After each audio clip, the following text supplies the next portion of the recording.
দেশের স্বরাষ্ট্রমন্ত্রী অমিত শাহ তার আর একবার ব্যর্থ হতে চলা বঙ্গ সফরে এসে শুনলাম খুব আক্রমণ করেছেন এবং আমার নামও উচ্চারণ করেছেন। আমি প্রথমে বলি, এটা খুনের মামলার আসামি হয়ে জেলে ছিল, তার কাছ থেকে জেলের কথা শুনবো? খুনের মামলার আসামি অমিত শাহ, যখন উনি জেলে ছিলেন তখন খুনের মামলার আসামি। মামলা কিভাবে এগিয়েছে টেগিয়েছে সেগুলো সারা দেশের লোক জানেন। তো সময় দিন না, তারপর দেখতে পাবেন।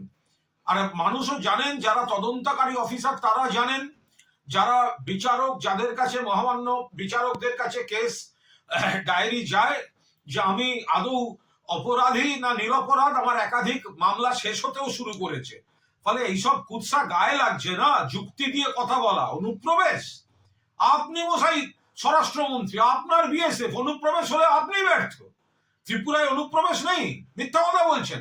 কিছুদিন আগে রোহিঙ্গা ধরা পড়েছে, বাংলাদেশি ধরা পড়েছে, ত্রিপুরাতেও আছে অনুপ্রবেশ। আর দুর্নীতি নিয়ে কথা বলছেন, জেলখাটা আসামি, খুনের মামলার আসামি অমিত শাহ। যে আপনারা যাদের দিকে আঙুল তুলেছেন দুর্নীতিগ্রস্ত বলে, ভিডিও দেখিয়েছেন পশ্চিমবঙ্গে, আজকের যিনি বিরোধী দলনেতা, মহারাষ্ট্র, সারা দেশে, আসাম, যাদের বলেছেন তাদের এগেনস্টে তদন্ত চাই, হাজার হাজার কোটি টাকার দুর্নীতি অনেকে, তাদেরকেই তারপরে ওয়াশিং মেশিন বিজেপিতে নিয়ে তাদেরকেই পদ দিয়ে আবার বড় বড় কথা বলছেন। যাদের ক্যামেরায় দেখা যাচ্ছে টাকা নিচ্ছে, তাদের নিয়ে বসে আছেন, আপনি আবার অন্যদের দিকে তাকিয়ে কথা বলছেন। আমি কুণাল ঘোষ জ্ঞানত কোনো অন্যায় করিনি। জেল খুনের মামলায়, জেল খাটা মামলার আসামি, জেলে ছিলেন খুনের মামলায়, ঘটনাচক্রে আজকে দেশের স্বরাষ্ট্রমন্ত্রী হয়েছেন। কথা বলবেন ভেবে চিন্তে কথা বলবেন।